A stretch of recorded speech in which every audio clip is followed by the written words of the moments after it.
Well, we are into the second week of the federal election campaign, and we've seen in the Nanos polling it's shaping up to be a two-party race between the Liberals and the Conservatives. And while we, of course, will continue to bring the latest as the leaders campaign right across the GTA for the next 4 weeks, we're also going to take a look at the larger campaign and what we may not be seeing here. So to help us out with that, Palak Mangat from Parliament Today, joining us live from Ottawa this morning to talk more about the wider campaign. Let's take a look at the week ahead here, because it's been interesting the decisions leaders have made, Palak, when it comes to where they're campaigning and what their messages are. What are you going to be looking for this week from the two main frontrunners, that is Liberal leader Mark Carney and, of course, Pierre Poilievre from the Conservatives? Yeah, so I believe Mr. Poilievre is actually headed out east. I believe he is in New Brunswick today. He has a couple of events. Mr. Carney is sticking around the GTA. He's got events he's got an event rather in Woodbridge and I believe in Halton later in the day. So those are really, like you said, the two front runners. So Mr. Poilievre is expected to be out east at least for another day or two. So for today and for Tuesday, I believe. I'm not too sure about Wednesday and the week ahead. Yeah, they don't make the decisions too far ahead, obviously. Yeah, so we had the first week of the federal election campaign wrap up. There were some issues that kind of plagued the main leaders, including, business dealings on Mark Carney's side and also his, mispronunciation of some French names in Quebec. But for Pierre Poilievre, it's the issue of foreign interference. It seems like both of them kind of escaped, unscathed in that first week. Heading into this week, what do you expect to see from them in terms of their key messaging? And of course, we have Wednesday, the Trump tariffs looming again. So what do you expect to see in terms of how they strategize this week?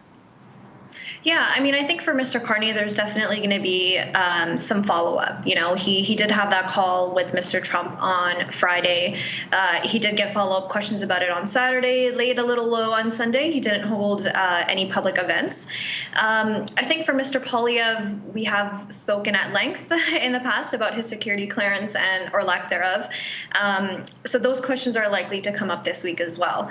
Something else to keep your eye on in the case of Mr. Poilievre. There have been actually several reports over the weekend about sort of caucus disarray or disarray within the party ranks, you can say.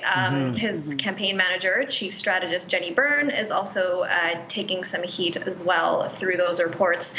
There's reports of tempers flaring at caucus headquarters about the direction of the campaign, the sort of emphasis that's being put on or not being put on in dealing with the president, which, as you mentioned, is not imminent threat, but it's a topic expected to come up on as soon as Wednesday. And Palak, what I find really interesting about that is there's kind of two sides to the Conservative campaign coin, as it were. On the one hand, you've talked about the behind the scenes, kind of the disarray, but what we're seeing publicly, we saw it in the GTA last week, and I'm sure you're seeing it covering it from Ottawa, the size of Poilievre's crowds, thousands of people turning out, not just clicking like on a social media thing, but actually going out in person. Those crowds are impressive.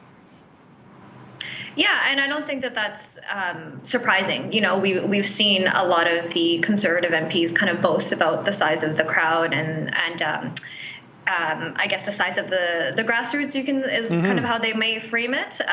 So that's not fully surprising. I forget which report I had seen, but one of the criticisms, and I'm not quite sure exactly where the criticism came, but someone had kind of coined this someone had said that there is too much of a weird fixation on within the camp of how the crowd sizes are kind of reported within the media. So that's not surprising, but it is interesting that this is playing out now in the public eye. Okay, that is Palak Mangat from Parliament Today, joining us from Ottawa. Thanks so much for your time. Appreciate it. Thanks, Palak.